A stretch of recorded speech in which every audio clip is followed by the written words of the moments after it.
کہا کہ چونکہ تمہارا فریق مقدمہ کھڑا ہے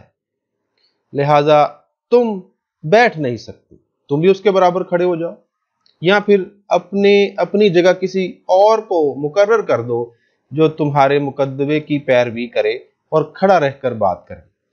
اور پھر ہوا کیا کہ جب اس متنازع گرجے کا فیصلہ دیا تو وہ فیصلہ بھی مسلمہ کے خلاف دیا، اور وہ گرجا اور اس کی زمین جو ہے وہ عیسائیوں کو مل گئی۔ تو اس لحاظ سے عمر بن عبدالعزیز جو تھے وہ عدالت میں بطور منصف، بطور قاضی، وہ بالکل انصاف کے تقاضے کے مطابق فیصلہ کرتے تھے، وہ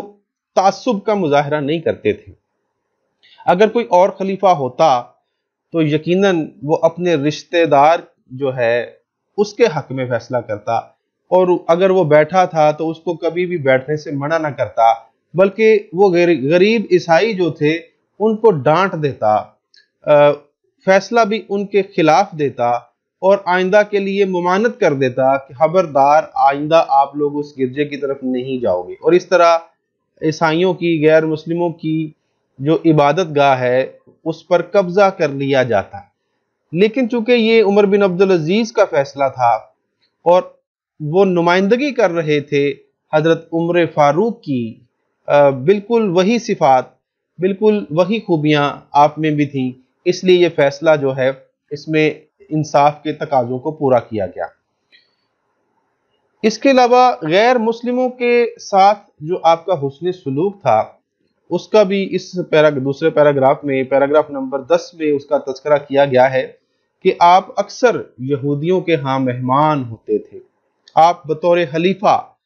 یہودیوں کے ہاں جایا کرتے تھے، لیکن وہاں کھانے کی قیمت جو ہے وہ بھی ادا کر دیا کرتے تھے۔ ایسا نہیں تھا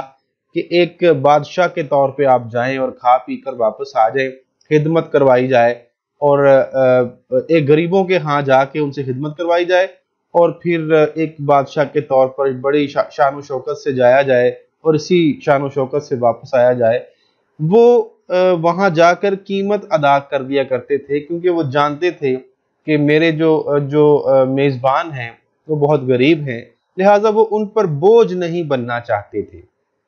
تو اسلام جو ہے ایک عالمگیر مذہب ہے، اور فقط اسلام ایک ایسا مذہب ہے کہ جو غیر مسلموں کے ساتھ اس طرح کا حسن سلوک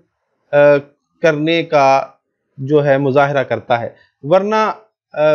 باقی جو مذاہب ہیں ان میں ہم نے یہ ظرف نہیں دیکھا کہ وہ بھی غیر مذہب والوں کے ساتھ اس طرح کا حسن سلوک کرتے ہوں۔ ہم نے تعصب ہی دیکھا ہے، ہم نے ظلم و زیادتیاں ہی دیکھی ہیں۔ صرف اسلام ایک ایسا مذہب ہے جو اس طرح کے مساوات کا مظاہرہ کرتا ہے، اور اس بات کے لیے مجبور کرتا ہے۔ اگر ہم سنت اور قرآن پر چلیں تو ہم اس طرح کا ظرف دکھانے پر مجبور ہو جائیں۔ اور اس کے ساتھ حضرت انہوں نے ایک زمین پسند کی اپنے مقبرے کے لیے جو کہ ایک عیسائی کی تھی، اس کو بلا کر خریدنا چاہا، اور اگر کوئی اور خلیفہ ہوتا تو قبضہ کر لیتا، خریدتا نہیں، لیکن انہوں نے اس کو بلا کر اس کی قیمت پوچھی۔ حالانکہ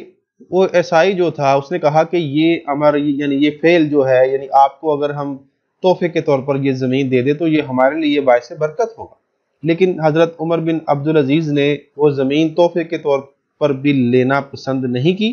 اور اس کی قیمت جو ہے 30 دینار دے کر وہ زمین جو ہے انہوں نے خرید لی۔ آگے بڑھتے ہیں جی، پیراگراف نمبر 11 اور 12۔ یہ چونکہ چھوٹے چھوٹے پیراگراف ہیں اس لیے میں ایک پیراگراف کی بجائے دو پیراگراف کی اکٹھی تشریح کر رہا ہوں۔ تو لکھتے ہیں جی کہ عمر بن عبدالعزیز کی حکومت اور سلطنت کا اصل اصول مساوات اور جمہوریت تھا، یعنی یہ کہ تمام لوگ یکساں حقوق رکھتے ہیں اور بادشاہ کو کسی پر کسی قسم کی ترجیح حاصل نہیں۔ صرف ملکی امور نہیں بلکہ معاشرت اور ذاتی زندگی میں بھی عمر بن عبدالعزیز اس کا لحاظ رکھتے تھے